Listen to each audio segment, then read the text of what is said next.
কোনো রকম রোদে দেওয়ার ঝামেলা ছাড়াই সারা বছরের জন্য সংরক্ষণ করতে পারবেন জলপাইয়ের এই টক ঝাল মিষ্টি কালোজাম।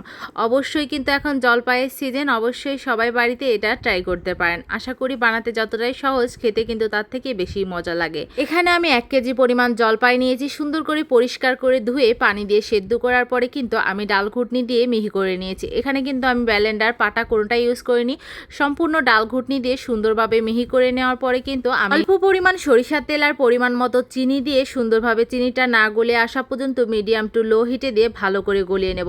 এখানে কিন্তু চিনিটা দলা পাকিয়ে যেতে পারে, আপনারা মিডিয়াম টু লো হিটে সুন্দরভাবে চিনিটা গলিয়ে নেওয়ার পরে মিহি করা যে জলপাইটা ছিল সেটা দিয়ে সুন্দরভাবে নেড়ে চেড়ে আগে থেকে আমি শুকনো মরিচ ভেজে রেখেছিলাম সেটা 1 চামচ দিয়ে দেবো, আর 5 ফোড়ন ভেজে রাখা সেটা থেকে 1 চামচ দেবো, আর বাকি 5 ফোড়ন ভাজাটা কিন্তু আমি একদম লাস্টে ব্যবহার করব যাতে ফ্লেভারটা বেশি ভালো আসে, এই জন্য কিন্তু আমি লাস্টে ব্যবহার করব। আর এখন কিন্তু জলপাইয়ের সিজন, দামটাও কিন্তু অনেক কম, আপনারা চাইলে কিন্তু একদম কম খরচে এরকম সারা বছরের জন্য কিন্তু এরকম জলপাইয়ের টক ঝাল মিষ্টি কালোজামটি সংরক্ষণ করতে পারেন। এতে কিন্তু বাচ্চারাও খেতে পারবে, বড় ছোট সবারই কিন্তু খুব ভালো লাগবে। আর আপনারা কিন্তু আর কোন কোন আচারের ভিডিও দেখতে চান অবশ্যই কিন্তু কমেন্ট বক্সে জানাতে পারেন। আমি কিন্তু এই পর্যায়ে এসে বাকি 5 ফোড়ন ভাজাটা কিন্তু দিয়ে দেবো, আর লাস্টে 2 চামচ মতো কিন্তু ভিনেগার অ্যাড করব।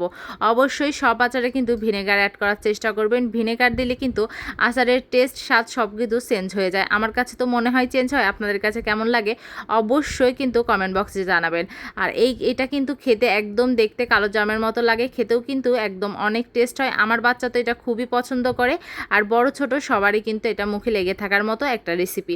আর আমার এই সম্পূর্ণ ভিডিওটা আপনাদের কাছে কেমন লাগলো অবশ্যই কিন্তু কমেন্ট করে জানাতে পারেন। আমি কিন্তু এখন ঠান্ডা করে রেখেছি 2 থেকে 3 ঘন্টা। ঠান্ডা হয়ে যাওয়ার পরে হাতে একটু সরিষার তেল মাখিয়ে কিন্তু সুন্দর করে শেপ দিয়ে নেব কালো জামের মতো। আপনারা কিন্তু আপনাদের মন মতো করে এখানে যেমন খুশি সেমন শেপ দিয়ে সুন্দর করে, আমি লাস্টে এখন একটু 5 ফোড়নের গুঁড়া আর একটু শুকনো মরিচের গুঁড়া ভালো করে ছিটিয়ে দিচ্ছি। আর আমার কিন্তু এই কালো জামটি রেডি হয়ে গেছে। কেমন লেগেছে?